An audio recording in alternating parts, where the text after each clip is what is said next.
안녕하세요. 저는 어메이즈 VR의 공동 대표를 맡고 있는 이승준이라고 합니다. 소개받은 것처럼 저는 오늘 메타버스 시대의 콘서트 산업이 어떻게 변화할 것이며 또 저희가 어떤 사업을 준비하고 있는지에 대해서 설명을 드리도록 하겠습니다. 우선 저희 회사에 대한 간단한 소개부터 드리고 시작하려고 하는데요. 저희 회사는 결국 모든 아티스트들이 마치 음악을 만들어서 우리나라에서는 멜론, 미국에서는 스포티파이에서 유통을 하고 또 뮤직비디오를 만들어서 유튜브에서 유통하는 것처럼 모든 아티스트들이 VR 콘서트를 만들어서 저희 회사에서 유통하는 그런 세상을 그리고 있습니다. 저희 공동 창업자들은 이제 카카오의 초기 멤버들이고요. 그래서 저희가 사실 모바일 시대에서 성공했던 그 경험을 이제 글로벌 플랫폼을 글로벌에서 또 성공하고자 사실 2015년에 창업을 했고요. 그래서 저희가 믿는 바는 이제 예전에 스마트폰이 핸드폰을 대체했던 것처럼 VR, AR 헤드셋이 TV나 모니터를 대체해서 언제 어디서나 내가 원하는 화면을 볼 수 있는 개인화된 디스플레이 시대가 될 것을 믿고 창업을 했습니다. 이제 6년이 지나가지고 드디어 이제 그 시작을 보고 있다고 생각을 하고요. 물론 현재의 VR 헤드셋이 저는 그런 대중화된 디바이스가 될 거라고 생각하지는 않고 마치 안경 같은 타입의 또 어떻게 보면 제가 지금 끼고 있는 애플워치 같이 핸드폰의 익스텐디드 디스플레이 형태의 그런 디스플레이 나왔을 때 진정한 매스가 되지 않을까 생각을 하고 있습니다. 그리고 이제 그 외에 이제 저희랑 같이 오랫동안 같이 일을 했던 어니스트라는 친구와 그다음에 최근에 조인한 CJ와 함께 경영팀을 이루고 있고요. 총 여태까지는 한 한국 돈으로 한 300억 정도의 투자를 받아서 사업을 진행을 하고 있고요. 사실 제가 2019년도에 이제 투자를 한 100억쯤 받았을 때는 이제 5년 정도 이상 계속 꾸준히 작은 팀으로 사업하겠다는 생각을 갖고서 돈을 받았었는데 생각보다 이제 시장 상황이 좋아지고 저도 이제 큰 발전이 있을 것 같다는 생각이 들어서 올해 초에 다시 좀 100억 정도 투자를 받고 작년에 12명 정도 있던 작은 팀을 지금 40명까지 늘려서 계속 사업을 해나가고 있습니다. 이런 데에서는 사실 새롭게 변화하고 있는 패러다임들이 그런 어떻게 보면은 그런 동기가 되었는데요. 우선은 음악이 변화하고 있는 거에 대해서 설명드리고 싶습니다. 첫 번째는 뭐 아까 잠깐 언급이 되었지만은 BTS, 뭐 SM 아티스트들, 또 미국에서도 빌리 아일리시라든지 두아리파들이 같은 아티스트가 많이 했던 일반적으로 라이브 스트리밍, 그러니까 핸드폰이나 PC에서 유료로 라이브로 보는 그런 형태의 컨텐츠가 되게 많이 이제 각광을 받았죠. 특히 코로나 시대에 그게 또 하나의 변화였고요. 처음에는 이제 아티스트들이 라이브 콘서트를 하지 못하니까 어떻게 보면은 보완제로 했다고 하면은 지금은 라이브 콘서트와 다른 경험을 주기 때문에 어떻게 보면은 새롭게 계속 할 수 있는 그런 하나의 형태로 자리 잡고 있습니다. 두 번째로는 이제 흔히 요새 많이들 얘기하는 메타버스라고 하는 뭐 저는 이제 시작이고 아직은 뭐 더 대중화되려면 조금 더 시간이 걸릴 거 생각을 합니다만 거기서 가장 유명한 서비스인 포트나이트에서 트래비스 스캇이 했던 이런 벌처 콘서트 최근에는 아리아나 그란데도 했죠. 그래서 그런 콘서트들이 하나 예시가 있을 수 있을 것 같고요. 그래서 뭐 실시간으로 1,200만 명 정도의 사람이 와서 경험을 했었습니다.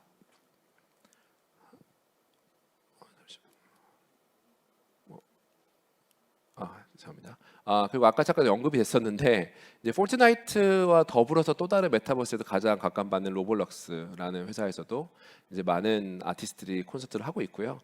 릴나스가 이제 뭐 우리나라에서는 익숙하지 않을 텐데 저도 뭐 미국에 사업하다 보니 익숙해졌지만 이제 요새 흔히 얘기하는 젠지에서는 가장 인기가 많은 아티스트 중에 하나고요. 그래서 이런 시도가 많이 일어나고 있습니다. 그래서 최근에 메타라든지 애플의 키노트를 보면은 이제 음악과 이제 이런 새로운 방식의 메타버스를 결합하는 예시를 가장 많이 얘기를 하고 있고요. 그래서 음악을 즐기는 방법이 변화하고 있다는 게 하나의 큰 패러다임 시프트입니다. 그리고 두 번째가 이제 VR의 매스 어덥션인데 뭐 저희로서는 6년 동안 기다려왔기 때문에 현재의 상황이 너무 즐거운데 이제 정말로 사업을 할 만한 상황이 됐습니다. 그래서 그런 거에 대해서 조금 더 설명을 드리면 우선은 많은 회사들이 베팅을 하고 있죠. 그래서 페이스북의 약 20% 정도의 인력들이 VR, AR에 이제 쓰고 어떻게 보면 일을 하고 있고요. 1년에 10조 정도의 투자를 하고 있다고 들었고요. 그래서 이름도 메타로 바꿨죠. 애플의 VR 헤드셋이 내년쯤에 나온다는 루머가 계속 많고, 최근에는 틱톡이 이제 뭐 틱톡의 오너인 바이트댄스가 피코라고 하는 VR 세 번째로 큰 VR 헤드셋 업체인데를 샀죠. 그래서 이제 어떻게 보면 내년에 되게 많은 VR 헤드셋들이 나올 것 같은 그런 상황입니다. 그리고 실제로 여기에 되게 큰 돈들이 투자되고 있어요. 아까 얘기드렸던 것처럼 메타 이름 바꾸기도 했고, 또 러블록스가 어떻게 보면 아까 나왔던 그런 로블록스 아니 레크룸이 아까 나왔던 로블록스와 같은 VR 서비스인데 거기에 1조 정도의 밸류에이션을 투자를 받고 있고요. 그래서 큰 투자들이 많이 일어나고 있고요. 사실 애플과 메타는 관련 회사들을 계속 많이 사고 있습니다. 그래서 이제 정말 매스 어답션이 좀 근처에 있는 상황이고, 실제로 최근에 있는 이제 팩트들이 많이 공유가 됐는데 오큘러스 퀘스트 2는 전 세계에서 1,000만 대가 이미 팔렸고요. 그래서 그게 이제 퀄컴이 퀘스트 2의 칩셋을 만드는데 거기 CEO가 공유를 해줬고, 이번에 메타의 키노트를 보면 비트세이버라고 하는 퀘스트에서 가장 인기가 많은 서비스가 있는데 이 비트세이버가 퀘스트에서만 100 million dollars, 1,200억 정도의 매출을 냈다고 합니다. 그래서 더 이상은 이제 VR의 이코시스템이 없다고 하기 어려운 그런 어떻게 보면 사업을 할 수 있는 충분한 시장이 열렸습니다.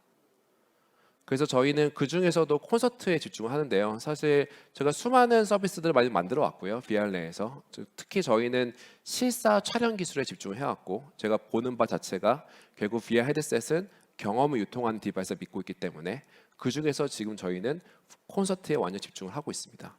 조금 더 설명을 드리면 이건 빨리 넘어갈게요. 그래서 저희 콘서트 경험은 사실 실제로 경험을 해봐야지만 알 수가 있는데, 내년에 미국에서는 10개 도시에서 영화관에서 보실 수 있을 테고, 오큘러스 퀘스트 2에서 또 보실 수 있을 것이고, 또 한국에서 유명할 만한 아티스트가 있다고 하면 한국 영화관에서 보실 수 있을 테니까 조만간 경험할 수 있을 것 같은데, 정말 눈앞에서 그 아티스트가 나만을 위해서 공연한 듯한 느낌을 줄 수 있거든요. 그래서 그게 가장 핵심이고, 거기에 되게 어떻게 보면 마블 영화 같은 그런 CG, 현실에서 불가능한 것들이 막 일어나는 그런 환상적인 경험이라고 보시면 될 것 같고요. 그런 것들이 가능한 것들은 사실 저희가 6년 내내 개발해왔던 여러 가지 기술들 때문입니다. 그래서 첫 번째는 사실 퀄리티가 되게 중요한데, 저희는 9K 정도로 이제 캡처를 하는데 이 정도가 돼도 겨우 볼까 말까 해요. 제가 보기에는. 그래서 겨우 살만한 경험이 된다. 거기에 CG를 넣는 거를 사실 영화에서 하는 CG의 방식대로 한다고 하면은 너무 많은 돈이 들입니다. 왜냐하면은 9K로 찍는다는 거는 사실 4K보다 한 5배 정도 면적이 넓은 거거든요. 그리고 VR은 60 fps 정도 이상의 프리퀀시, 그러니까 1초에 60장 이상의 이미지를 CG 작업해야 되는데 영화가 보통 24장 정도 되거든요. 그래서 CG 양이 그러니까 10배 정도 됩니다. 같은 시간 내에. 10배 이상 되기 때문에, 그래서 그거를 이제 헐리우드 영화들이 수백억을 들여서 만들기 때문에 저희가 만약에 이거를 VR로 만든다고 하면은 훨씬 많은 돈이 들겠죠. 그래서 이런 것들 저희는 언리얼 엔진이라고 하는 게임에서 쓰는 기술을 활용해 가지고 하고 있는데, 그런 것들의 종합 때문에 저희가 만들고 있는 기술이 가능해지고 있습니다. 그리고 저는 이게 화면이 지금 움직이진 않는데, 사실 VR 내에서 가장 와우하는 포인트는 VR 헤드셋 썼는데 내가 어느 공간에 가요. 근데 거기 있는 물건이 있었을 때, 내가 만질 수 있었을 때, 뭔가 느낄 수 있었을 때 내 손으로, 그때 이 공간이 정말 내가 있는 공간 같은 느낌 들면서 되게 이머리스드, 그러니까 그 현장감을 느낄 수 있거든요. 그래서 저희는 그런 것들을 많이 넣으려고 하고 있고, K-팝 아티스트를 많이 한다고 하면은 아마 응원봉 같은 것들을 많이 활용하지 않을까 생각을 하고 있습니다. 그리고 사실 콘서트에 가는 이유들이 이제 어떻게 보면 친구들, 팬들이랑 같이 놀고 싶어 가는 게 되게 크잖아요. 그래서 그 내에서의 어떻게 보면은 다 같이 놀 수 있는 그런 경험, 소셜, 뭐 나와 친구들이 다 아바타로 보이고 내 손이 보이고 이런 환경 내에서 어떠한 소셜들을 할 수 있을지에 대해서 계속 익스플로를 하고 있고요. 그래서 이 세 가지 경험이 합쳐진 것이 저희가 지금 그리고 있는 VR 콘서트입니다. 첫 번째 프로젝트는 이제 락네이션, 우리나라 치면은 YG 엔터테인먼트와 같은 이제 제이지라고, 비욘세의 남편으로 우리나라에서 유명하지만은 사실은 제이지가 뭐 미국에서는 거의 뭐 우리나라의 YG 같은 어떤 대부죠, 힙합의. 그 제이지가 만든 이제 레이블사에 거기 신인 가수란 첫 번째 프로젝트를 했고요. 화면에 보시면 아시겠지만은 왼쪽에 있는 이미지 같은 것들은 이제 아티스트가 원하는 컨셉이고요. 그런 컨셉이 있었을 때 저희가 갖고 있는 제작 툴을 통해 가지고 아까와 같은 되게 초현실적인 경험들이 만들어지는 거고요. 그래서 오른쪽은 진짜 아티스트가 정말 좋아하는 모습인데 영상들로 있는데 여기서는 지금 PDF 버전이라서 스틸 이미지인 거 좀 죄송스럽고요. 그래서 이런 식으로 계속 만드는 게 저희가 계속 하려는 것이고요. 첫 번째 아티스트는 이제 말씀을 제가 소개를 받았던 것처럼 BTS랑 이번에 버터라고 하는 뭐 콜라보를 하기도 했던 메간이랑 같이 하게 됐고요. 그래서 여자 힙합 아티스트 중에서 가장 큰 아티스트라 보시면 되고 최근에 그래미를 3개를 탔고 이번에 그 BTS가 대상을 탔던 AMA에서도 BTS와 동일한 숫자의 3개의 상을 탔던 큰 아티스트고요. 그래서 메간의 콘서트는 내년 2월에 티켓을 열어서 내년 4월에 이제 전 미국의 가장 큰 시네마 체인인 AMC의 주요 10개 도시에서 유통할 계획이 있습니다.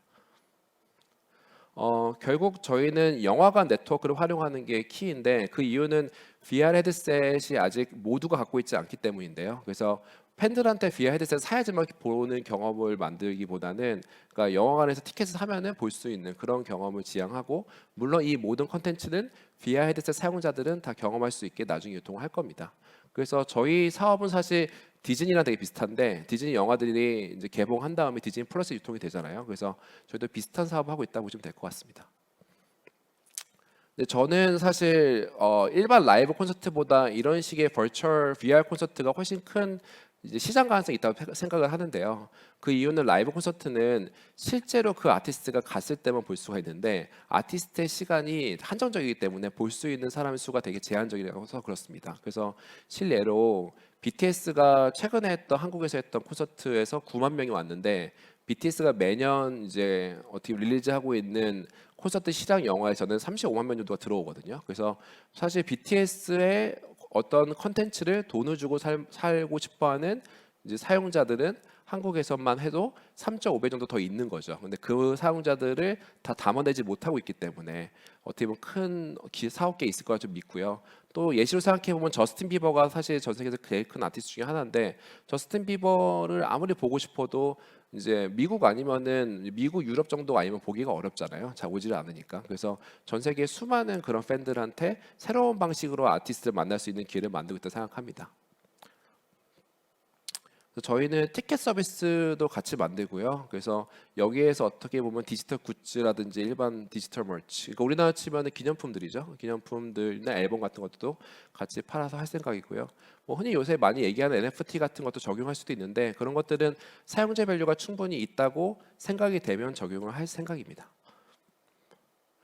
궁극적으로는 저희는 결국 VR 헤드셋 내에서의 소셜 서비스를 만드는 거라서 VR 헤드셋이 써보신 분은 알겠지만 쓰면은 어떤 가상 공간으로 이동을 하는 거거든요. 어떤 자기가 어떤 아바타가 되어서 그래서 저희가 만드는 거는 뮤직에 관련된 어떻게 보면 소셜 서비스일 거예요. 흔히 얘기하는 메타버스죠. 그래서 사람들이 거기에 갔을 때는 내가 원하는 아티스트의 모든 공연들이 다 있는 그래서 옛날의 공연도 볼 수 있고 현재 일어나는 공연도 볼 수 있고 그때 팬들과 같이 볼 수 있는 언제 어디서나 공연 열리고 있는 그런 공간을 만들 생각이고요. 그래서 이미 VR 내에서 아까 설명드렸던 것처럼 1,000만 명의 유저가 퀘스트에만 있고 1,000억 이상의 매출을 벌 수 있는 이코시스템이 있기 때문에 저희는 내년부터도 충분히 사업할 수 있는 상황이라 이 부분에 집중을 해가지고 서비스를 만들 생각입니다. 비즈니스 모델은 이제 티켓과 같고요. 그래서 티켓을 팔고 멀치를 팔고 스폰서십을 하고 우리나라도 보면 현대카드 같은 곳에서 이제 뭐 내한 공연들 많이 스폰서십 해주시죠. 그래서 이제 그런 것들이고 온라인에서도 비슷한 모델을 갖고 있습니다. 아까 말씀드렸던 것처럼 저는 라이브 콘서트 사업이랑 아예 다른 사업이라 생각하고요. 저희가 사실 뭐 코로나 때문에 이 사업을 했던 게 아니라 아까 말씀드렸던 것처럼 2015년부터 꾸준히 VR 쪽에 사업을 하고 있기 때문에 저희는 뭐 코로나의 수혜를 받았다기보다는 꾸준히 하고 있는 업체고요. 그래서 라이브 콘서트는 자주 있는 일이 사실 아니거든요. 그러니까 BTS든 뭐 일반적인 아이돌 그룹들 같은 경우에는 어떻게 보면 기획이 돼서 어떤 짧은 시간 내에 되게 많은 공연들을 해야 되기 때문에 또 앨범도 되게 자주 나오고요. 그래서 매년 어떻게 보면 투어가 가능한데 이번에 새로 아델의 앨범이 나왔잖아요. 근데 아델 앨범이 지금 거의 4, 5년 만에 나왔는데 그래서 다른 아티스트는 그렇게 자주 공연을 하고 있지는 않거든요. 그래서 이제 그런 거 봤었을 때는 아예 다른 사업이라고 저는 생각을 하고 아까 좀 언급이 됐던 그러니까 라이브 스트림으로 하는 벌처 콘서트랑 저희가 좀 비슷한데 저희의 경우에 훨씬 이머시브하다고 생각을 합니다. 그래서 이게 저희가 생각하고 있는 좀 다른 가치들이고요. 이 관련된 영역 내에서의 경쟁을 보면은 멜로디 VR은 이제 영국에 상장된 회사고요. 뭐 저희랑 비슷하게 실사로 하고 있긴 한데 실사에 대한 기술이 없어서 오큘러스 퀘스트에서 리뷰를 보시면 5점 만점에 3점 이하일 정도로 퀄리티가 별로인 사실 회사이긴 하고요. 또 웨이브라는 회사가 앞에서 언급됐던 포트나잇이라든지 로블록스 같은 데에서의 그런 아바타로 하는 CG 이제 공연이랑 비슷한 사업을 하고 있고 최근에는 저스틴 비버가 웨이브에서 같이 했었죠. 그리고 저희는 어떻게 보면은 실사랑 CG를 결합하고 또 VR 전용으로만 하고 있는 좀 다른 식의 어프로치를 이제 하고 있고요. 또 거기다가 티켓을 팔아서 하니까 어떻게 보면 돈을 주고 살 만한 컨텐츠를 만드는 게 좀 다릅니다. 그래서 이런 면 차이가 좀 있고요. 그래서 저희가 앞으로 할 계획들은 아까 잠깐 언급을 드렸지만 내년에 이제 첫 번째 프로젝트를 릴리즈 할 거고 사실 두 번째 아티스트도 이미 계약을 했는데 제가 아직은 공개할 수가 없어서 공개 못 드리지만은 메가보다도 더 큰 아티스트랑 계약을 했고 그다음 세 번째 아티스트도 사실 좀 계약을 해서 이제 내년 내후년까지의 라인업을 이제 준비를 한 상태고 이제 아티스트에 제가 말씀드렸던 게 이제 계속 모든 아티스트들이 다 여기에 참여하는 세상을 만들겠다고 했잖아요. 그래서 그 아티스트의 VR 콘서트가 계속 늘어나는 형태로 사업을 진행할 생각입니다. 거기에 위해서는 되게 많은 것들이 필요하겠죠. 제작하는 단계도 복잡하고 어떻게 보면은 매뉴얼한 작업들이 많기 때문에 그런 것들을 해결하는 것들이 해야 될 이슈들이 있는데요. 그런 것들을 하나하나 해결하고 있습니다. 그래서 최근에는 이제 엔비디아에서 일을 했던 AI 엔지니어도 모셔서 그런 부분들을 딥러닝을 좀 해결을 하고 있고 그래서 점차 모든 아티스트 원한다고 하면 마치 저희가 멜론에서 원하는 음악들을 언제나 들을 수 있는 것처럼 그런 공연을 언제나 들을 수 있는 그런 서비스를 만들고자 최선의 노력을 다하고 있습니다. 네, 여기까지 저희 어떻게 보면 하고 있는 사업에 대해서 발표를 드렸고요. 이제 뭐 많이 좀 기대해 주시고 주목해 주시면 좋을 것 같습니다. 그래서 뭐 나중에는 K-pop 아티스트도 많이 어떻게 보면 제작을 해서 전 세계 유통할 수 있는 그런 기업이 되도록 하겠습니다. 네, 감사합니다.